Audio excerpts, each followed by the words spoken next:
बिस्मिल्लाहिर्रहमानिर्रहीम। अस्सलाम वालेकुम स्टूडेंट्स, आज हम अपनी बुक का चैप्टर नंबर 14 यानी इलेक्ट्रोमैग्नेटिज्म स्टार्ट करेंगे।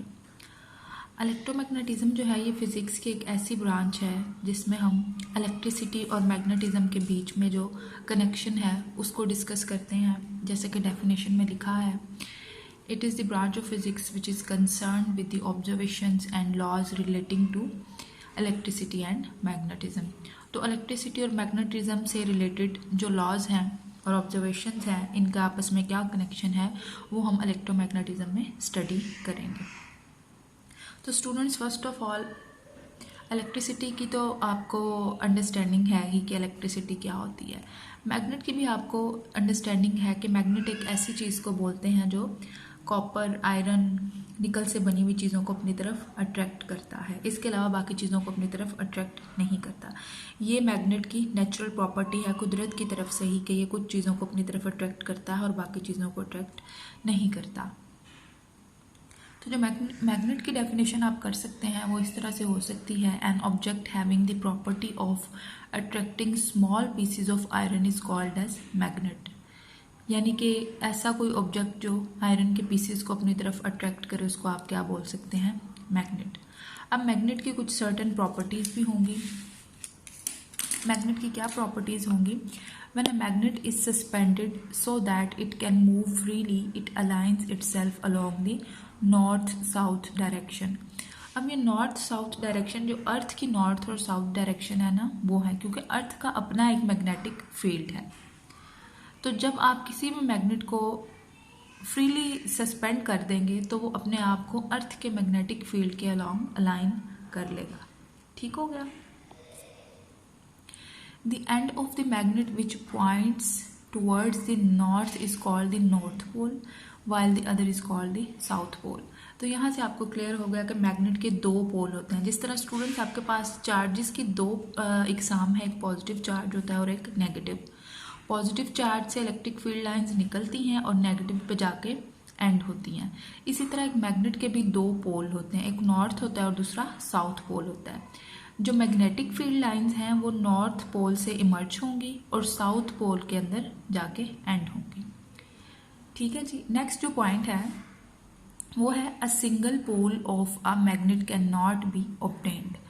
यानी कि जिस तरह आप पॉजिटिव और नेगेटिव चार्ज को तो सेपरेट कर सकते हैं कि हम कहें कि सारे पॉजिटिव या एक आपके पास पॉजिटिव नेगेटिव है, उन दोनों के बीच में अट्रैक्शन है, वो एक दूसरे के बहुत करीब हैं, लेकिन जैसे ही आप उनको सेपरेट करना चाहें आप सेपरेट कर सकते हैं बीच में डिस्टेंस क्रिएट करके। लेकिन जो मैग्नेट है इसके केस में आप साउथ और नॉर्थ पोल को सेपरेट नहीं कर सकते क्योंकि मैग्नेट के अंदर से ही लाइन निकलती है और उसके दूसरी साइड पर जाके इमर्ज हो जाती है।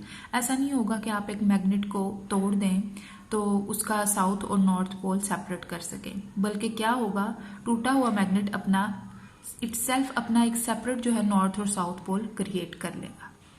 तो ये पॉइंट आपने याद रखना है कि मैग्नेट जो है इसका सिंगल पोल एग्जिस्ट नहीं कर सकता। नेक्स्ट जो पॉइंट है, an iron piece can be magnetise by placing it in the magnetic field. अब जो आयरन है ये इटसेल्फ एक मैग्नेट नहीं है, लेकिन जब आप इसको किसी नेचुरल मैग्नेट की मैग्नेटिक फील्ड या किसी भी आर्टिफिशियल मैग्नेट जिसको आपने खुद मैग्नेट बनाया हुआ है उसकी भी मैग्नेटिक फील्ड के अंदर रखेंगे तो आयरन भी कुछ देर के लिए, जितनी देर के लिए वो उस फील्ड में पड़ा है, मैग्नेट ही बन जाएगा। Similar poles of a magnet attract while opposite poles repel each other.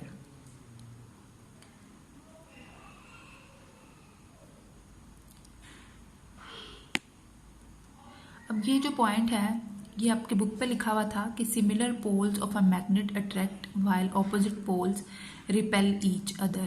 ये पॉइंट थोड़ा सा गड़बड़ लग रहा है क्योंकि सिमिलर जो पोल्स होते हैं वो एक दूसरे को रिपेल ही करेंगे। नॉर्थ नॉर्थ को रिपेल करेगा और साउथ साउथ को रिपेल करेगा। तो आपने इसको इस तरह से याद रखना है कि नॉर्थ पोल जो है वो साउथ पोल को अट्रैक्ट करेगा और जो है नॉर्थ पोल जो है वो नॉर्थ को रिपेल करेगा, साउथ साउथ को रिपेल करेगा। ठीक हो गया। नेक्स्ट जो पॉइंट है, अच्छा जी, ये तो कुछ प्रॉपर्टीज़ आपने डिस्कस कर ली। नेक्स्ट है जी मैग्नेटिक फील्ड को आप किस तरह डिफाइन करेंगे।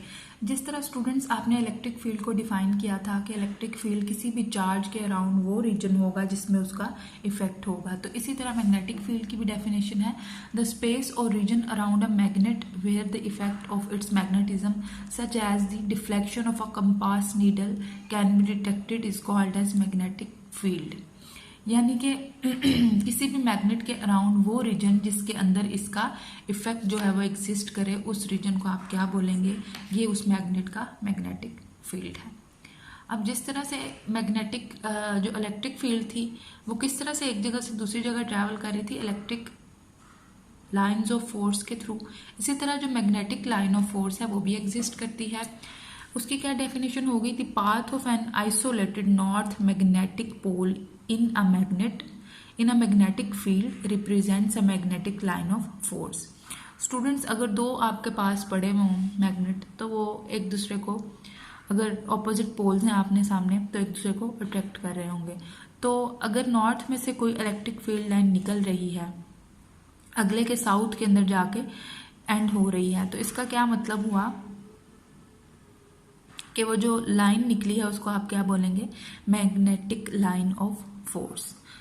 तो ये थी मैग्नेटिक लाइन ऑफ फोर्स, यानी कि the path of an isolated north magnetic pole in a magnetic field represents a magnetic line of force.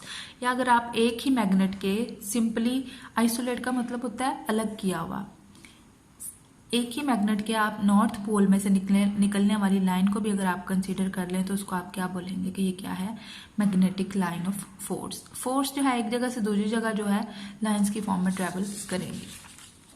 तो ये था जी हमारा इंट्रोडक्शन चैप्टर का, कि आपको पता होना चाहिए कि इलेक्ट्रोमैग्नेटिज्म में आप क्या पढ़ेंगे। देन आपको ये भी पता होना चाहिए कि मैग्नेट क्या होता है, मैग्नेट की कुछ सर्टेन प्रॉपर्टीज़ क्या होती हैं, मैग्नेटिक फील्ड क्या है और मैग्नेटिक लाइंस ऑफ फोर्स क्या है। नेक्स्ट जो हमारा है वो है topic number 14.1, that is magnetic field due to current in a long straight wire. हाँ जी, तो आपके पास एक लॉन्ग स्ट्रेट वायर है, कंडक्टर है कोई, लेट्स कंसिडर कि हमारे पास कॉपर का एक कंडक्टर है या वायर है जिसको आपने इलेक्ट्रिक फील्ड प्रोवाइड की है। तो उस कंडक्टर के साथ क्या होगा, ये सबसे पहले एक साइंटिस्ट था हैंस क्रिश्चियन ओर्स्टेड, जिसने सबसे पहले ऑब्जर्व किया कि electric current create magnetic fields which was first connection between electricity and magnetism. यानी कि इस साइंटिस्ट ने सबसे पहले ऑब्जर्व किया कि जब भी किसी कंडक्टर में से इलेक्ट्रिसिटी पास करेगी तो उसके अराउंड एक मैग्नेटिक फील्ड जो है वो जनरेट हो जाएगा। ये बात हमने करंट के जो इफेक्ट्स हमने किए थे इलेक्ट्रिसिटी के, उसमें भी पढ़ा था कि करंट का मैग्नेटिक इफेक्ट भी होता है। यानी कि अगर किसी भी कंडक्टर में से करंट पास करेगा तो उसके अराउंड एक मैग्नेटिक फील्ड जो है वो जनरेट हो जाएगा। ये किस तरह से पता चला था, ये जो साइंटिस्ट है ये एक एक्सपेरिमेंट कर रहा था। एक कंडक्टर इसने लगाया, उसको उसने इलेक्ट्रिसिटी प्रोवाइड की, उसके दोनों एंड्स पे पास कुछ कंपास नीडल्स पड़ी हुई थी, रैंडम डायरेक्शन में पड़ी हुई थी। जैसे ही उस कंडक्टर में से करंट पास किया तो क्या हुआ कि उन कंपास नीडल्स ने खुद को एक स्पेसिफिक डायरेक्शन में अलाइन कर लिया। आप देख रहे हैं कि इस कंडक्टर में से करंट पास कर रहा है और ये सारी नीडल्स जो हैं ये एक स्पेसिफिक डायरेक्शन में अलाइन है। अगर इनको डॉट से हम मिला दें तो आप देखें ये एक सर्कल बन रहा है। तो इसका मतलब हुआ कि जब भी किसी कंडक्टर में से करंट फ्लो करेगा उस कंडक्टर के अराउंड सर्कुलर पाथ्स में मैग्नेटिक फील्ड जो है वो, या सर्कुलर फॉर्म में रिंग्स की फॉर्म में मैग्नेटिक फील्ड जो है वो एग्जिस्ट करेगा। अब ये जो मैग्नेटिक फील्ड है इसकी डायरेक्शन इस कंडक्टर के अंदर बहने वाले करंट की डायरेक्शन के ऊपर डिपेंड करेगी। अगर इस करंट की डायरेक्शन चेंज कर दें, जैसा कि इस फिगर में मैंने किया कि एक कंडक्टर है, इसमें से अब गुजरने वाला जो करंट है वो अपवर्ड डायरेक्शन में नहीं है बल्कि डाउनवर्ड डायरेक्शन में है, तो कंपास नीडल्स जो हैं इन्होंने अपनी डायरेक्शन चेंज कर ली है। पहले ये एंटी क्लॉकवाइज डायरेक्शन में थी, अब ये क्लॉकवाइज डायरेक्शन में हो गई हैं। तो दैट मीन्स कि जो मैग्नेटिक फील्ड है around current carrying conductor, that's direction depends upon the direction of current. यानी कि जैसे ही करंट अपनी डायरेक्शन चेंज करेगा वो मैग्नेटिक फील्ड जो इसके अराउंड जनरेट हुई हुई है वो भी अपनी डायरेक्शन को चेंज कर लेगी। तो अब कुछ पॉइंट्स लिखे हुए हैं इससे रिलेटेड, वो आप पढ़ें। When current passes through a wire, a field is produced around it। ये बात मैं आपको बता चुकी हूँ कि जब भी किसी वायर में से करंट पास करेगा उसके अराउंड एक मैग्नेटिक फील्ड जो है वो प्रोड्यूस हो जाएगा। This is known as magnetic field. उस फील्ड को आप क्या बोलेंगे? Magnetic field. अच्छा जी, अब उस फील्ड की कुछ प्रॉपर्टीज लिखी हुई हैं। The magnetic field is set up only in the region around the current carrying wire. सिर्फ करंट कैरिंग वायर के अराउंड ही प्रोड्यूस होगा मैग्नेटिक फील्ड। ये नहीं कि आपने एक कमरे में एक वायर में से करंट फ्लो करवाया तो दूसरे रूम में भी जो है मैग्नेटिक फील्ड जनरेट हो गया, ऐसा नहीं होगा, बल्कि सिर्फ उस वायर के अराउंड ही मैग्नेटिक फील्ड जनरेट होगा जिसमें से करंट फ्लो कर रहा है।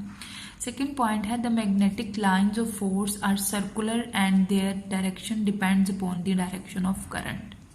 ये भी हम देख चुके हैं कि मैग्नेटिक लाइंस ऑफ फोर्स जो थी वो सर्कुलर थी, सर्कुलर फॉर्म में मैग्नेटिक फील्ड जनरेट हुआ था और उनकी जो डायरेक्शन है वो करंट की डायरेक्शन पे डिपेंड कर रही थी। थर्ड पॉइंट है जी, the magnetic field exists as long as the current is passing through the wire. अच्छा, अब इस जो वायर है या कंडक्टर जो है, यहाँ अगर मैं इलेक्ट्रिसिटी का फ्लो स्टॉप कर दूँ, ये ख़त्म हो जाए, तो इसके अराउंड जो फील्ड है ये भी ख़त्म हो जाएगा। तो ये फील्ड कब तक एग्जिस्ट करेगा? जब तक इस कंडक्टर में से करंट गुजर रहा है। लास्ट जो पॉइंट है वो है, strength of magnetic field is greater near the wire. यानी कि ये जो मैग्नेटिक फील्ड जनरेट हुआ है इस कंडक्टर के अराउंड, इसकी स्ट्रेंथ जो है इस वायर के करीब जो है वो ज़्यादा स्ट्रॉन्ग होगी। जैसे ही इस कंडक्टर से आप दूर जाते जाएंगे इसकी स्ट्रेंथ वीक होती जाएगी। यानी कि करीब जो है क्लोजली लाइंस पेस हुई होंगी और दूर जाते जाएंगे आप जैसे ही लाइंस जो है वो एक दूसरे से दूर होती जाएंगी, जो कि इंडिकेशन है कि यहाँ पे फील्ड क्या हो गया? वीक हो गया है। अच्छा स्टूडेंट्स, अब ये तो हमने कह दिया कि अगर अपवर्ड डायरेक्शन में करंट फ्लो कर रहा है तो जो है मैग्नेटिक फील्ड वो एंटी क्लॉकवाइज डायरेक्शन में फ्लो करेगा या जनरेट होगा, और अगर करंट डाउनवर्ड डायरेक्शन में फ्लो कर रहा है तो मैग्नेटिक फील्ड जो है वो क्लॉकवाइज डायरेक्शन में जनरेट होगा। लेकिन कोई एक स्पेसिफिक रूल होना चाहिए जिसके थ्रू हम फाइंड आउट कर सकें कि अगर इस डायरेक्शन में करंट है तो मैग्नेटिक फील्ड जो है वो इस डायरेक्शन में प्रोड्यूस होगा। तो उसके लिए हम हेल्प लेते हैं राइट हैंड रूल से। The direction of magnetic field can be determined by right hand rule. तो वो राइट हैंड रूल क्या है? Grasp the wire in right hand with the thumb pointing in the direction of the current. The curls of fingers will show the direction of magnetic field.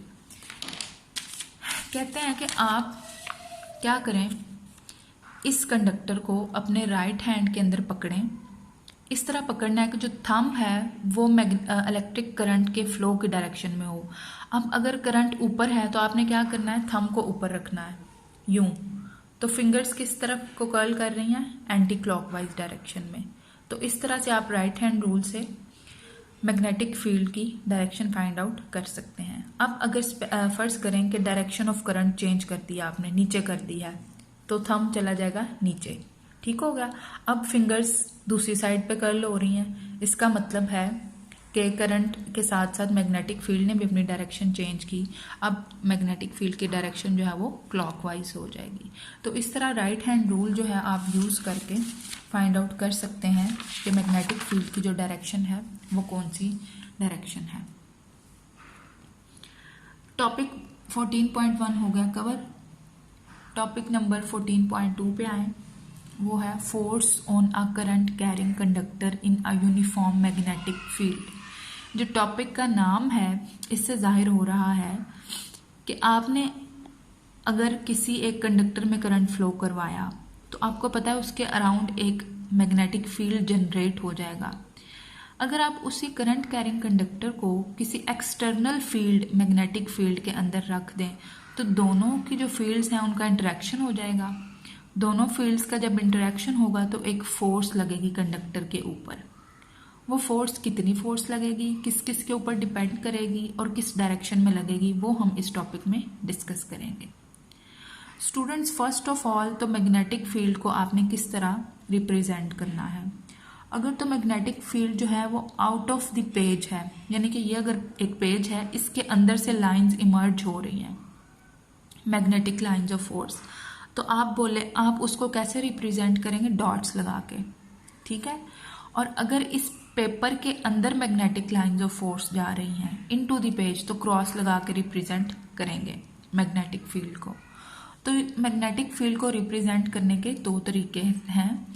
अगर आपने ये show करना है कि paper से बाहर निकल रही है मैग्नेटिक फील्ड, तो आप डॉट लगाएंगे, और अगर आपने ये शो करना है कि मैग्नेटिक फील्ड पेपर के अंदर जा रही है, तो आप क्रॉस लगाएंगे। तो ये दोनों रिप्रेजेंटेशन हैं मैग्नेटिक फील्ड की। बी से शो करते हैं, ये भी आप नेक्स्ट सीख लेंगे कि मैग्नेटिक फील्ड को बी से शो करते हैं। अच्छा जी, यही बात लिख दी गई है यहाँ पे, when current is passing through a conductor it produces its own magnetic field, यानी कि जब किसी कंडक्टर में से करंट पास करेगा तो इसका अपना मैग्नेटिक फील्ड जनरेट हो जाएगा। If this conductor is placed in an external magnetic field the two fields interact with each other and a force is experienced by the conductor. अब उसी करंट कैरिंग कंडक्टर को उठा के आप एक external field के अंदर रख दें, तो क्या होगा, वो एक्सटर्नल फील्ड और कंडक्टर के अंदर से गुजरने वाले करंट की वजह से जो फील्ड जनरेट हुआ, इन दोनों का इंटरेक्शन होगा और एक फोर्स लगेगी कंडक्टर के ऊपर, ठीक हो गया। अब उस फोर्स को हमने स्टडी करना है। तो जो एक्सपेरिमेंट किया गया, उस एक्सपेरिमेंट में एक into the page magnetic field ली गई। ये जी क्रॉस क्या रिप्रेजेंट करता है कि magnetic field into the page है, यानी कि मैग्नेटिक लाइंस ऑफ फोर्स अंदर जा रही है, ठीक हो गया। अब ये एक आपने दो कॉपर की रेल्स रखी हैं, उसके ऊपर एक कॉपर का कंडक्टर रख दिया आपने, जिसकी कुछ स्पेसिफिक लेंथ है, कैपिटल एल ले लें, ठीक हो गया। अब आप इस कंडक्टर को उठा के इन दोनों रेल्स के ऊपर आगे पीछे मूव कर सकते हैं। अब आपने क्या करना है, इन रेल्स के थ्रू इस कंडक्टर को इलेक्ट्रिक फील्ड प्रोवाइड करनी है। जब इस कंडक्टर में से इलेक्ट्रिसिटी पास करेगी तो इसके अराउंड एक फील्ड जनरेट हो जाएगा, जबकि हमने पहले ही ये कंडक्टर उठा के एक एक्सटर्नल फील्ड के अंदर रखा हुआ है। अब इस दोनों के जब फील्ड्स इंटरेक्ट करेंगे तो इस कंडक्टर के ऊपर एक फोर्स लगेगी। वो फोर्स लग रही है इस डायरेक्शन में। ये फोर्स इस डायरेक्शन में क्यों लग रही है, ये हमें राइट हैंड रूल बताएगा। तो पहले हम ये देख लें कि ये फोर्स जो है, इस कंडक्टर के ऊपर लगने वाली फोर्स, ये किस किस चीज़ के ऊपर डिपेंड करेगी। तो जो डिपेंडेंस ऑफ फोर्स है, फर्स्ट ऑफ ऑल तो कितना ज़्यादा करंट फ्लो कर रहा है कंडक्टर में से, जितना ज़्यादा करंट फ्लो करेगा उतनी ज़्यादा फोर्स लगेगी कंडक्टर के ऊपर। तो फोर्स डायरेक्टली प्रोपोर्शनल है करंट के। दूसरा, कंडक्टर की जितनी ज़्यादा लेंथ होगी उसके अंदर उतने ज़्यादा चार्ज पार्टिकल्स होंगे और फोर्स भी उतनी ही ज़्यादा होगी। तीसरा, आपने जितना ज़्यादा एक्सटर्नल मैग्नेटिक फील्ड अप्लाई किया हुआ है, फोर्स की स्ट्रेंथ भी उतनी ही ज़्यादा होगी। इन तीनों चीज़ों के डायरेक्टली प्रोपोर्शनल है। अब जी एंगल जो है, इसके ऊपर भी डिपेंड करती है ये फोर्स, यानी कि किस एंगल पे आपने एक्सटर्नल फील्ड और कंडक्टर जो है उसको रखा हुआ है, इसके ऊपर भी डिपेंड करती है। अगर आप वो अरेंजमेंट चेंज कर दें तो फोर्स की जो स्ट्रेंथ है वो कम ज़्यादा हो सकती है। तो दैट मीन्स के फोर्स जो है वो एंगल के ऊपर भी डिपेंड करती है। तो ये एक फोर्थ फैक्टर आगे आके थीटा पे भी डिपेंड करती है। अब अगर आप इन चारों फैक्टर्स को कंबाइन कर दें, इक्वेशन बनेगी F directly proportional to ILB sine theta. Equality remove करें अगर आप और कांस्टेंट को आप 1 लें तो F is equal to ILB sine theta के इक्वल होगा। अब मैक्सिमम फोर्स स्टूडेंट कब लगेगी, जब इस मैग्नेटिक फील्ड B और लेंथ ऑफ कंडक्टर जो है, इनके बीच में एंगल होगा 90 डिग्री का। अब स्टूडेंट्स यहाँ से देखें ज़रा, आप जो करंट की डायरेक्शन है ना, वही हमने लेंथ की भी डायरेक्शन लेनी है। यानी कि करंट अगर अपवर्ड है तो डायरेक्शन ऑफ लेंथ क्या होगी, अपवर्ड, ठीक हो गया। अब इस वक्त into the plane of paper पड़ा हुआ है मैग्नेटिक फील्ड, और जो करंट है वो ऊपर की तरफ मूव कर रहा है, यानी इस तरह होगा। दोनों के बीच में कौन सा एंगल बन रहा है, 90 डिग्री का। तो इसका मतलब है इस वक्त इस कंडक्टर के ऊपर मैक्सिमम फोर्स लग रही होगी, because sine 90 degrees is equal to 1। तो मैक्सिमम फोर्स कब लगेगी? जब लेंथ वेक्टर और मैग्नेटिक फील्ड एक दूसरे के परपेंडिकुलर पड़े होंगे। अच्छा जी, मैक्सिमम फोर्स कर ली हमने, F is equal to I L B के इक्वल हो गया। यहाँ से स्टूडेंट्स, यहाँ पे जो B है ये है मैग्नेटिक फील्ड, L क्या है? लेंथ है, I क्या है? करंट है, और F क्या है? फोर्स। तो फोर्स किन किन चीज़ों पे डिपेंड कर रही है यहाँ से ये तो पता चल गया। यहाँ से अब हम मैग्नेटिक फील्ड को डिफाइन करेंगे, यानी B is equal to F over I L. इस आई एल को इधर ले जाएं, F ओवर आई एल। यहाँ से B यानी मैग्नेटिक फील्ड के स्टूडेंट्स, B किसको रिप्रेजेंट कर रहे हैं? मैग्नेटिक फील्ड को। अच्छा जी, B के जो यूनिट्स हैं वो क्या होंगे? यहाँ से निकलेंगे, ये किसके इक्वल है? F over I L. Force का यूनिट न्यूटन, करंट का यूनिट एम्पेयर, लेंथ का यूनिट मीटर। तो मैग्नेटिक फील्ड के फिर क्या यूनिट्स बने? Newton per ampere per metre. इस पूरे फैक्टर को हम टेस्ला के इक्वल भी कहते हैं। अब टेस्ला क्या है? ये मैग्नेटिक फील्ड का यूनिट है जो कि किसके इक्वल होता है? Newton per ampere per metre के। अच्छा जी, दैट मीन्स के 1 tesla is equal to 1 newton per 1 ampere per 1 metre. तो यहाँ से हम टेस्ला की डेफिनेशन भी कर सकते हैं। टेस्ला क्या होता है जी? 1 tesla, a magnetic field is said to be have strength of 1 tesla, यानी कि मैग्नेटिक फील्ड जो है उसकी स्ट्रेंथ को 1 टेस्ला आप कह सकते हैं if a force of 1 Newton is acting on a conductor of length 1 meter placed at right angle to magnetic field when a current of 1 ampere is passing through it। तो चारों factors यहाँ पे cover हुए हैं कि magnetic field की strength 1 Tesla तब होगी जब 1 मीटर के कंडक्टर के अंदर से 1 एम्पेयर करंट गुजरेगा, तो उसके ऊपर लगने वाली फोर्स भी तब 1 न्यूटन होगी। और उस वक्त जो है ओरिएंटेशन क्या होनी चाहिए? लेंथ और फील्ड के बीच में परपेंडिकुलर होने चाहिए इनको, राइट एंगल पे। ठीक हो गया। अच्छा जी, उसी फोर्स को अगर आप वेक्टर फॉर्म में लिखना चाहें तो आप कैसे लिख सकते हैं? F is equal to I L cross B, क्योंकि करंट जो है ये एक स्केलर क्वांटिटी है। तो L क्रॉस बी, इस क्रॉस को खत्म करें तो आपको पता है I L B sine theta आएगा,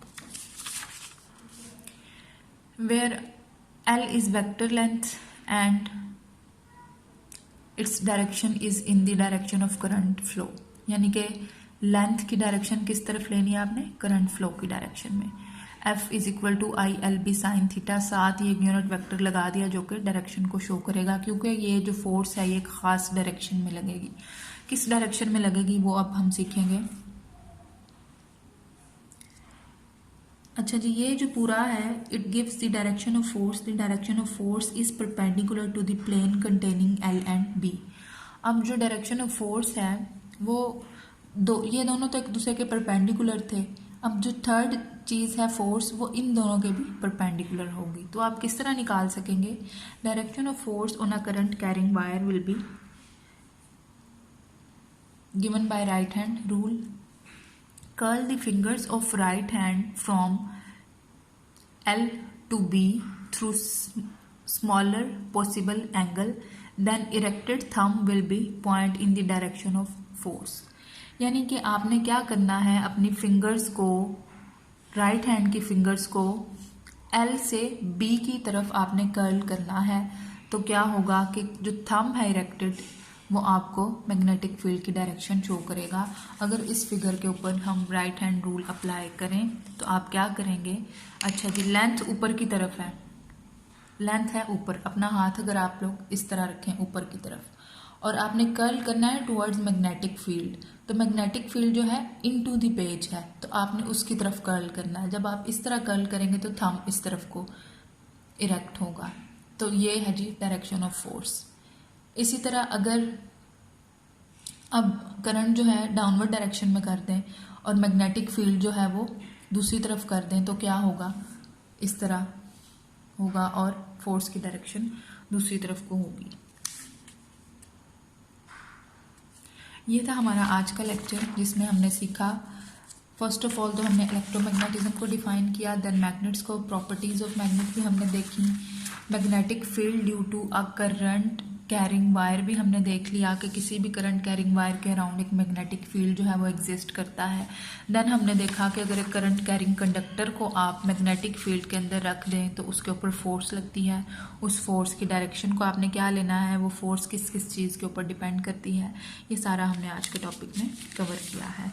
इसको बार बार करें, इंशाल्लाह आपको इसकी अंडरस्टैंडिंग हो जाएगी।